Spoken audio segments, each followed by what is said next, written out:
Hi, I'm Claire. 3 days after my grandmother's funeral, my brother called to tell me she'd left me the house and the flower shop she'd run for 30 years. He said it warmly, like he was delivering a gift on her behalf. 4 days after that, a certified letter arrived from a law firm I'd never heard of, informing me that I had already signed both properties over to him.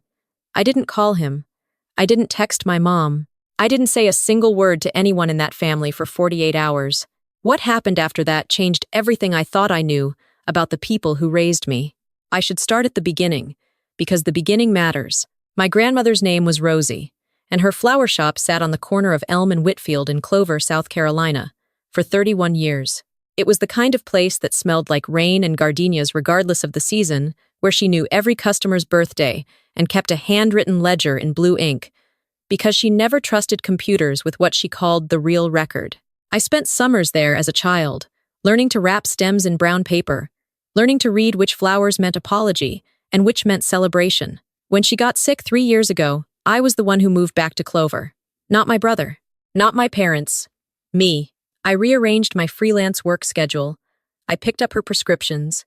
I drove her to radiation on Tuesday mornings and held her hand in the waiting room where the chairs were the color of old mustard. My brother lived 40 minutes away in Charleston. He visited on holidays. When she passed in early October, the hospice nurse called me first because I was listed as her primary contact. I sat with her for an hour before I called anyone else. I'm not saying that to be cruel. I'm saying it because it matters to the story. Because the story is really about who showed up and who didn't, and what people claim when they never showed up at all. The will was read the following Thursday. My grandmother had been meticulous about it, apparently, because my grandmother was meticulous about everything.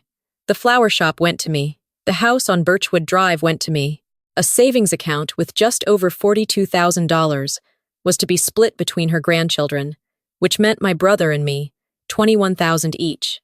There was a small personal bequest to a woman named Gloria who had cleaned her home every other Friday for 15 years. My brother sat across the conference table with an expression I couldn't name at the time. Not grief. Not anger. Something flatter and more patient, like a man doing arithmetic in his head. He called me that evening. His voice was smooth. "Congratulations," he said, like it was something I'd won rather than something she'd entrusted to me. I told him I wasn't sure what to do with it all yet, that it felt too soon to think practically. He agreed. He said he was proud of me for being there for her. He said she always talked about how much she valued me. It was the nicest he'd spoken to me in years, and I should have known better. My fiancé, Daniel, was with me when I opened the certified letter 4 days later. He'd driven down from Columbia that weekend, specifically to be there, because he understood without being asked that I shouldn't be alone in that house going through her things. That's who he is. He was in the kitchen making coffee when I pulled the envelope from the stack of condolence cards and sympathy notices. I read the letter twice.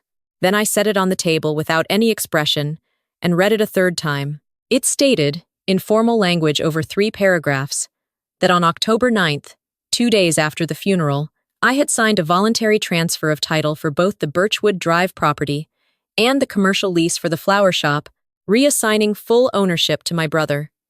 It listed a notary's name and a date and a document reference number. It thanked me for my cooperation. October 9th, I had spent entirely at my grandmother's house sorting through her belongings.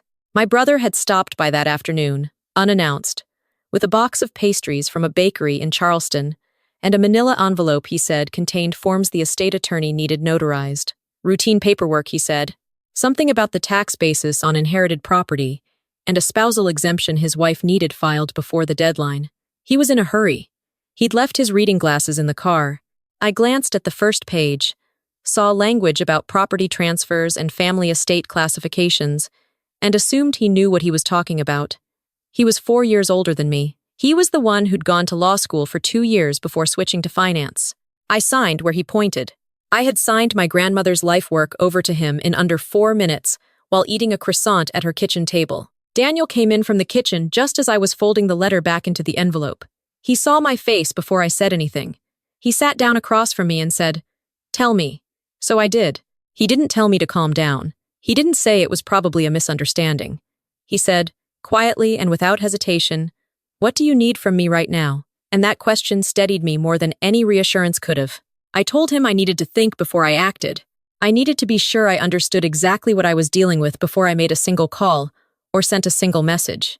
He nodded and said, "Then we think." And for the next 2 hours, we sat at that table together, and I walked through every detail I could remember about October 9th. Every page of that envelope, every word my brother had said. Daniel wrote it all down on the back of an old envelope, because neither of us wanted to put anything in our phones yet. That night, after Daniel had gone to sleep, I stayed up in my grandmother's kitchen with a cup of cold chamomile and the ledger she'd kept for 31 years. Blue ink, her handwriting, every transaction she'd ever made with the shop. At the very back, tucked inside the back cover, was a folded piece of notepaper in her handwriting. Not dated, just a few lines. She wrote that she had always hoped I would be the one to carry the shop forward, because I was the only one who had ever understood that some things are worth more than what they cost. She wrote that she trusted me to know the difference. I folded the note and placed it in my coat pocket. I didn't cry. I sat very still with that piece of paper against my chest, and I let myself feel the full weight of what my brother had done. And then I let myself get very, very clear. I opened a new folder on my laptop and named it Grandmother's Record. Then I started from the beginning. What I found over the next 3 days was not disorganized. That was the first thing that surprised me. I'd expected to find a mess, some hasty oversight I could unravel with a few pointed questions. Instead, I found a plan. The document my brother had handed me that afternoon was not routine estate paperwork. It was a pre-drafted property transfer agreement that had been prepared, based on the footer metadata, 11 days before my grandmother died. Before she died, whoever had drawn it up had done so while she was still in hospice, while I was still sleeping on her pull-out couch to be near her in the nights. I sat with that fact for a long time. Daniel was the one who found the second thread. He'd been helping me go through her email, the account she rarely used but had kept at my insistence, so she could video call with distant cousins. Buried in a folder she'd labeled MISC, he found a chain from 8 months earlier. My brother had emailed her twice, friendly in tone, asking whether she had considered what would happen to the shop and the house after she was gone. He mentioned in passing that he'd consulted with a financial advisor who suggested that transferring the properties before death, rather than through probate, could save the family significant tax liability. He had attached a summary document prepared by someone named R. Harmon, CPA. My grandmother had never replied. I forwarded the emails to myself, labeled them, and added them to the folder. My hands were steady. My breath was steady. I was building something and I knew it. 2 nights later, my phone rang after 11. I almost didn't answer. The number was local but unfamiliar.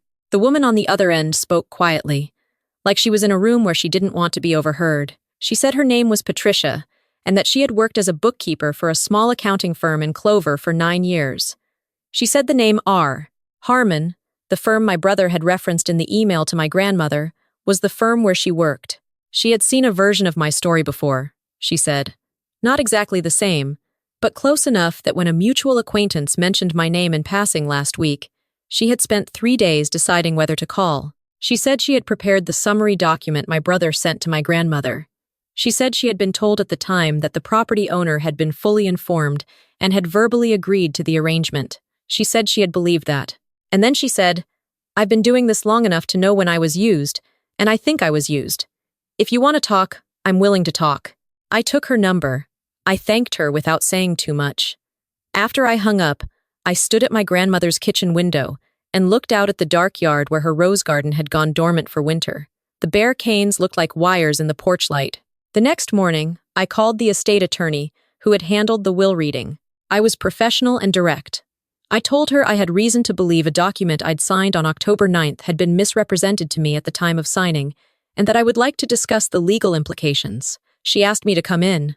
I was in her office by 10. 2 days after that meeting, I was sitting in my living room when Daniel came home with takeout and set the bags on the counter and said, "I need to tell you something." And it was not something I'd said to him first. He sat across from me at the table. He was careful with his words, the way he always was when something mattered. He told me that 2 weeks after we got engaged, my brother had called him. He said he'd been putting off telling me because he hadn't known how to explain it, without it seeming like he was adding to everything I was already carrying. He said my brother had called to offer him friendly advice. He said my brother had told him, in measured and reasonable language, that I had a history of making impulsive financial decisions, that I had borrowed money from our parents more than once and not paid it back, that I had a tendency to create conflict in close relationships when I felt threatened. He said my brother had mentioned, almost in passing, that my grandmother's estate would likely need to be managed by someone more financially responsible. He said he was only sharing this as a future brother-in-law who wanted things to go smoothly. Daniel looked at me across the table and said, "I didn't believe him. Not for a second. But I should have told you right away, and I didn't. And I'm sorry for that." I asked him why he hadn't believed it. He said, "Because I know you. Because the woman he was describing didn't match one day I've spent with you. And because anyone who works that hard to undermine someone before they've even become family is someone protecting something." I reached across the table and took his hand. I didn't say much. I didn't need to. That night I pulled up the family group text thread I'd been muted on for months. There was a message from my sister-in-law posted 2 days earlier that I hadn't seen. It was addressed to the whole family, to our aunts and uncles and cousins.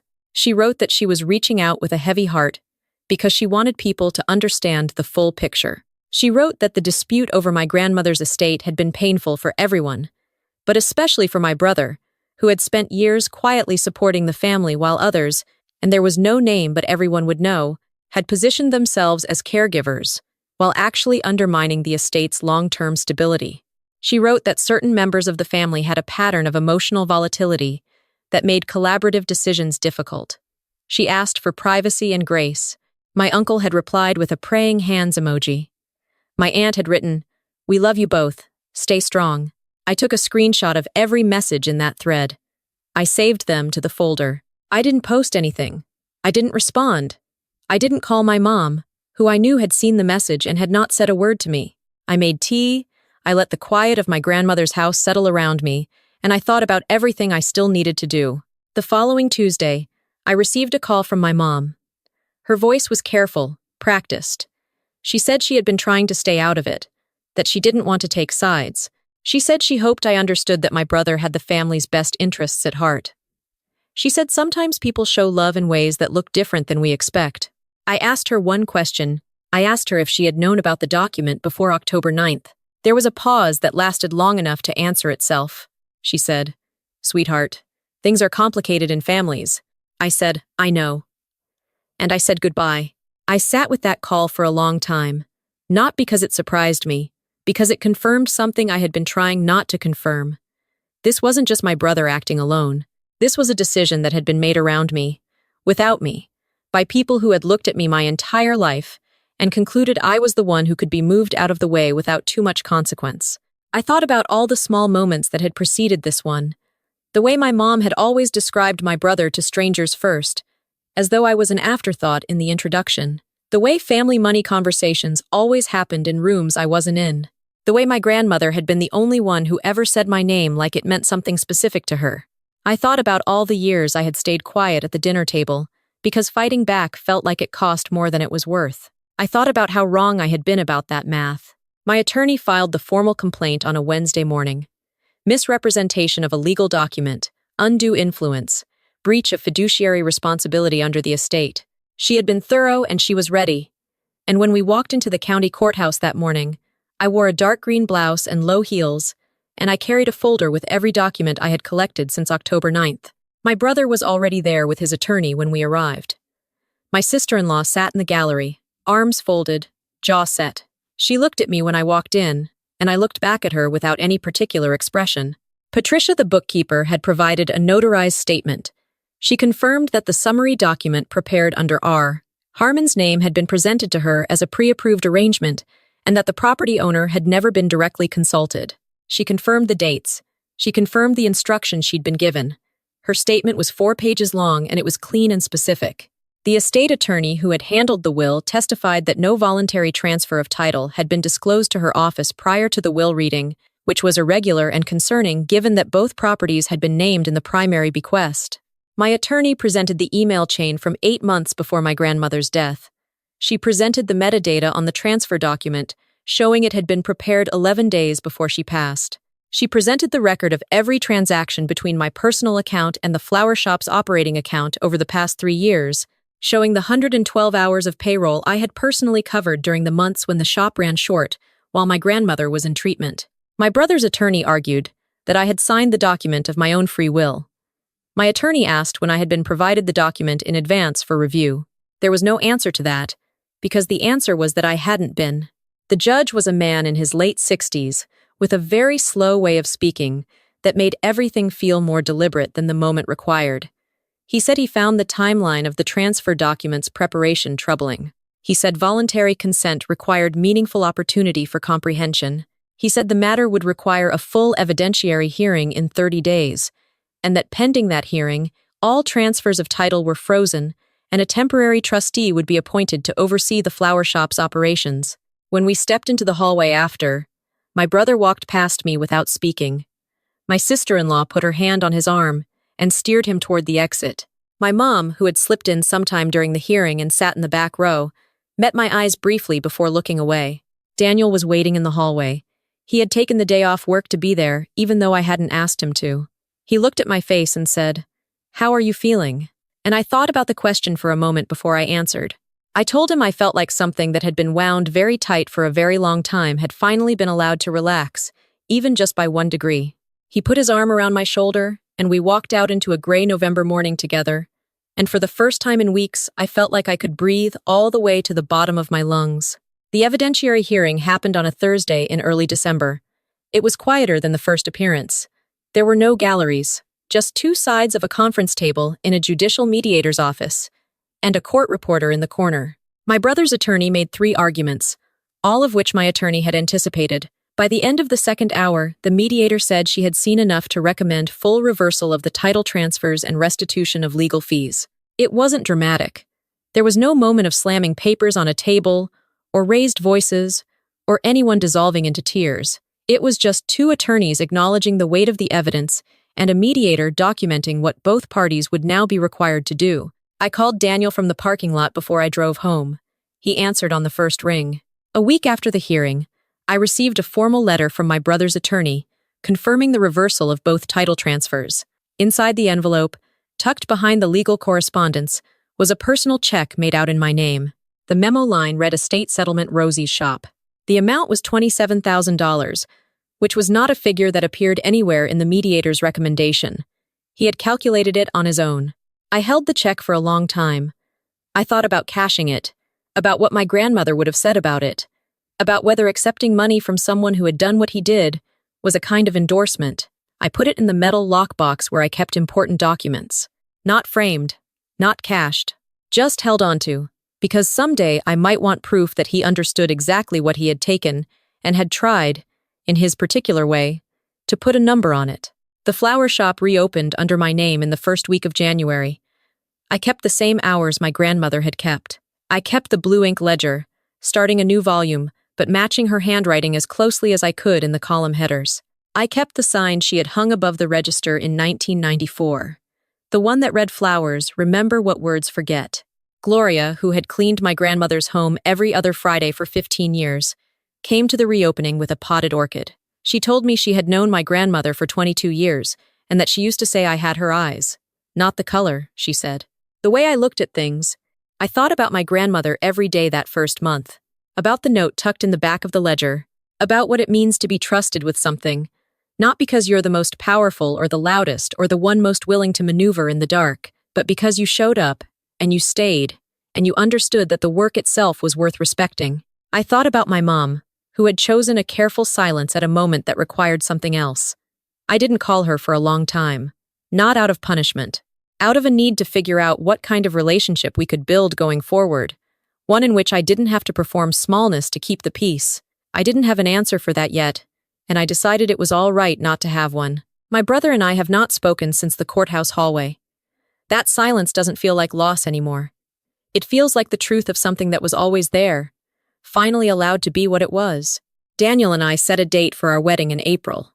We're getting married in the garden behind my grandmother's house, in the patch of yard where her rose canes will be in bloom by then. The ceremony will be small. The flowers will come from the shop.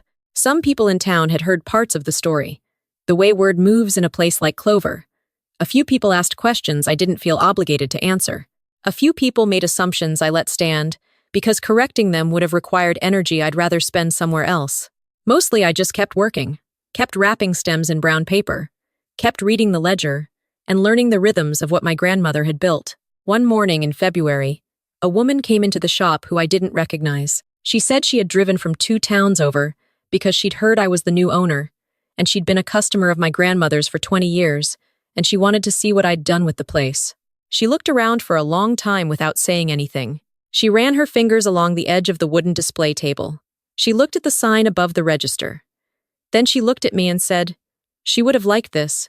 I thanked her and wrapped a small bouquet of winterberries for her to take home. After she left, I stood alone in the shop for a few minutes before the next customer came in, listening to the sound of the street outside. My phone was in my pocket. No one was calling. That quiet, I had learned, was not emptiness. It was what the other side of all of it actually sounded like. The version of your life that belongs only to you, with no one's hand on the wheel but your own. There are people who mistake your patience for passivity.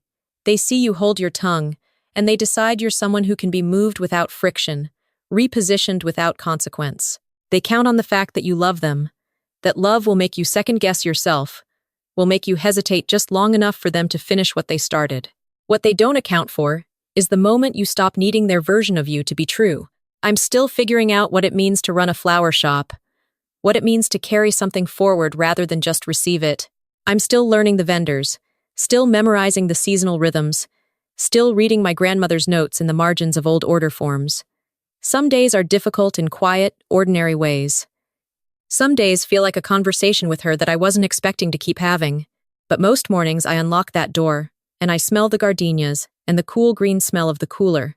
And I think about the woman who built this place for 31 years with blue ink and a handwritten ledger, and the conviction that some things are worth more than what they cost. And I think about all the ways she tried to tell me I was one of them. If you've ever had something taken from you by the people who were supposed to protect it, I want you to know that documentation is not coldness. Gathering evidence is not pettiness. Refusing to stay quiet when someone has forged their own version of your story is not cruelty. It's just finally deciding that your version deserves to exist. If this story resonated with you, let me know in the comments. Drop a 1 if you've ever had to choose between keeping the peace and keeping yourself. And if you'd like to hear more stories like this one, subscribe so you don't miss what comes next. You deserve to have your story told.